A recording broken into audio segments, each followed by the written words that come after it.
آپ دیکھ رہے ہیں پاک سندھ 24 نیوز میں ہوں آپ کا ہوسٹ عرفان شیخ سکھر سے رپورٹ کر رہے ہیں محمد لطیف مغل۔ سکھر میں 77 یوم آزادی کی تقریبات جوش و جذبے سے منائیں گے۔ پاکستان کے 77 یوم آزادی کے موقع پر سکھر میں ملک بھر کی طرح جوش و جذبے سے بھرپور تقریبات کا انعقاد کیا گیا۔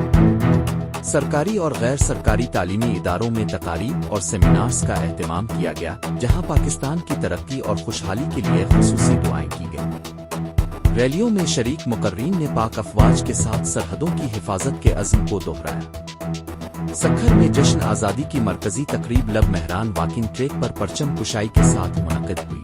تقریب کے مہمان خصوصی ترجمان سندھ حکومت اور میئر سکھر بیریسٹر ارسلان اسلام شیخ تھے، جبکہ commissioner Sukkur Fayyaz Hussain Abbasi, deputy commissioner Sukkur doctor M Raja Dharejo, D I G Pir Muhammad Shah اور S S P Sukkur Amjad Sheikh سمیت مختلف محکموں کے افسران اور شہریوں کی بڑی تعداد نے شرکت کی۔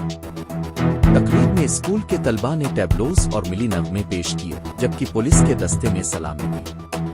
ٹاؤن میونسپل کارپوریشن کے زیر اہتمام وفائی پاکستان کے عنوان سے ایک اور تقریب کا انعقاد کیا گیا، جس میں ٹاؤن چیئرمین طارق حسین چوہان، وائس چیئرمین ذوالفقار علی کھوسا اور دیگر افسران نے شرکت کی۔ سکھر کی قدیمی دینی دستگاہ جامعہ قاسم العلوم محمودیہ میں پرچم کشائی اور ریلی کا انعقاد کیا گیا۔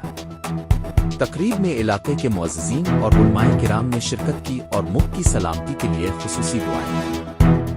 اسی طرح جامعہ اشرفیہ سکھر میں بھی پرچم کشائی کی تقریب منعقد ہوئی، جس میں مدرسہ کے نائب محتمم اور دیگر علماء کرام نے شرکت کی۔ سکھر پولیس کی جانب سے بھی لب مہران روڈ پر ایک پروقار تقریب کا انعقاد کیا گیا، جس میں D I G Sukkur, S S P Sukkur, mayor, deputy mayor اور دیگر اعلیٰ شخصیات نے شرکت کی۔ تقریبات کے دوران مقررین نے اپنے خطاب میں کہا کہ پاکستان بے شمار قربانیوں کے بعد حاصل ہوا اور اس کی ترقی اور خوشحالی کے لیے ہر ممکن کوشش کی جانی چاہیے۔